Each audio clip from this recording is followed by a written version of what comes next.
Ngayong araw na ito ay 1 year and 5 months ni Jovelyn, mga boss. Ang dami niyang patotoo.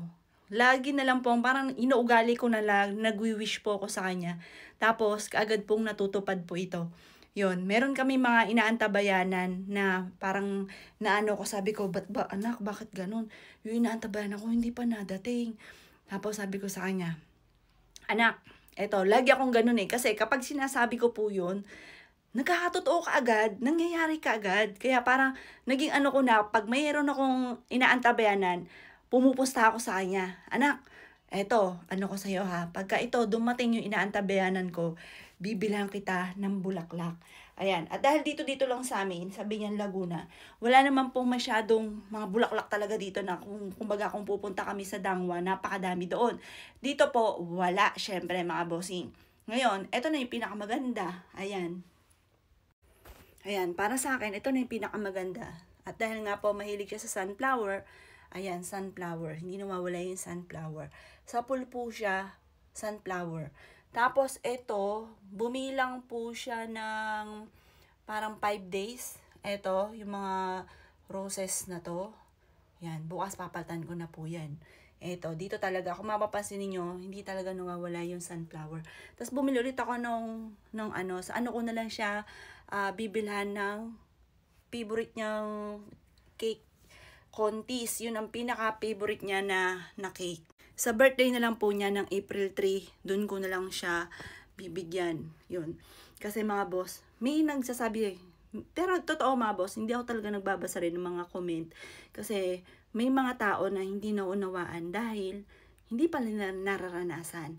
Or kaya kung meron silang anak, siguro, kasi hindi naman lahat ng magulang, talagang mahal na mahal ang anak mga boss. Kasi marami na akong naring nasaksihan na inabando na yung mga anak, or kaya po sumama na sa iba, yung mga ganon.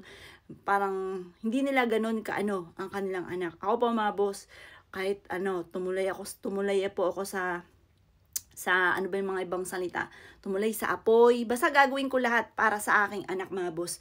In short, ganun po, parang mula na dumating yung anak ko, nabuhay ako sa kanila, parang umikot yung mundo ko sa kanila. Ayun, kumbaga yung mga tao na mga nanay na kagaya ng ginagawa ko ay mauunawaan ako, pero yung iba, hindi nauunawaan. At saka po mga boss, iba yung anak na, yung bang umikot na yung mundo mo sa anak mo, tas biglang nawala, yun, talagang sobrang sakit. Yung iba, hindi maunawaan dahil ang mga nawala sa kanila ay hindi naman ganon. Kung special man, hindi yung sobra. Kasi yung sa amin mga boss, sobra. Talagang, sa akin nga po mga boss, nakita niyo po, ang dami-daming makeup ng anak ko. Ayan mga boss, ang dami-daming makeup ng anak ko. Dami-daming pabango. Pero sa akin mga boss, ang pabango ko, mga eyebrow ko, local lang, 10 piso, ganun. Basta, yung sa akin, imbisa sa akin, sa anak ko na. Yun po mga bossing. Tapos, ganun po ako. Tapos, nananaid talaga ako mga bossing. Kaso nga lang, minsan, naisip ko, yung anak ko namimigay ng mga makeup. Pero para sa akin, ako po, kasi, sobrang tipid ko. Alam naman po yan ng anak ko. Ultimo pong lotion. Tinataktak ko po yan. Binibiak ko po yan. Toothpaste. Yan po. Hanggat hindi ko siya tinatapon hanggat hindi po siya ubos. Tapos yung sa lipstick, kinukuwit-kuwit ko po yan. Kapag may konti pa ako nakukuwit, hindi ko talaga siya tatantanan mga bossing. Ngayon, anong nangyari mga boss? Yung anak ko, napaka-generous pa sa iba. Minsan inisip ko, yung anak ko, masyadong generous sa iba. Wala naman po masama doon. Pero, yung sa akin, para sa akin, sobra kong pagtitipid sa anak ko. Siguro kung saan na lang siya masaya. Sa pagtitipid ko sa sarili ko, ganun po hanggang sa ngayon. Kahit yung anak ko pong bunso, pag may gusto po siya, tapos inisip ko, ang mahal-mahal mantalang, hindi nga po ako nakakabili ng mga ganun, iniisip ko, wala anak po ganun po ako, sobra-sobra talaga. Sa akin wala na, kahit sa akin wala. Basta sa anak ko, meron. Ngayon po mga bossing, ayun, kumbaga, inano ko lang dahil iba-iba naman po tayo ng mga nanay, iba-ibang tao. Yun sa akin, yung salitang move on, pagdating sa anak, hindi ko alam po yun. Kaya siguro lifetime ko tong gagawin hanggat hindi ako napapagod na magsasalita. Kasi showy po talaga ako. Yun nga po, alam ba, masaya ako ngayon. Tapos pinag-usapan po yung anak ko. Maya-maya iba na, naiyak na po ako. Iyakin po ako. Tsaka madaldal po ako, lalo na yung mga nararamdaman ko talaga sinasabi ko. Kaso nga lang, wala naman ako ibang mapagsabihan, kundi anak ko lang. Tapos ito, camera. Kaya ito nga po mga boss, dati-rati nga po yung nagkaroon nga po ako ng vertigo. Kasi sobrang pag-iisip, wala akong ibang mapagsabihan. Sobrang init po dito. Tingnan niyo po, may aircon kami, pero hindi ko binubuksan. Yan mo nang papawisan. Mas mura po mga bossing ko ang, kasi pag diba sa washing machine, may, naman, itatapon mo na, ihulog yung mas mura yung sabon kaysa sa aircon. Yan, ganyan po akong katipid mga bossing. Yan po mga boss. Yun nga, na-share ko lamang. Wala rin po ako ibang mapagsabihan. Parang lumaki ako, umikot ang mundo ko sa mga anak ko. Kami lang lagi nagkukwentuhan. Kami lang. Wala, di po ako totoo po. May mga kakilala. Kasi malalim sa akin ang saltang kaibigan. Pagkakaibigan, yung bang tipo na parang laging nandyan. Wala po kasi akong ganun eh. Wala, kasi ako tumutok talaga sa pamilya ko. Wala po akong ganun.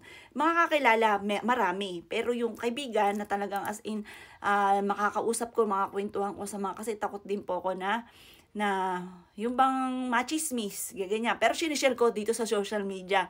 Pero syempre, hindi lahat. Kung ano lang yung pwede kong i-share at kung ano lang po yung nararamdaman ko. Talagang sinasabi ko po dito sa social media. Dahil yung anak ko naman po, rin po naman siya. Kumbaga, vlogger din naman po siya. Siya po ay lagi rin nagsishare sa inyo. Yun nga po, kakashare nga po. Yung, halimbawa, may bagong viral sa TikTok ng mga pagkain. Nakita niyo po yun, yung sa TikTok po niya, yung matatamis.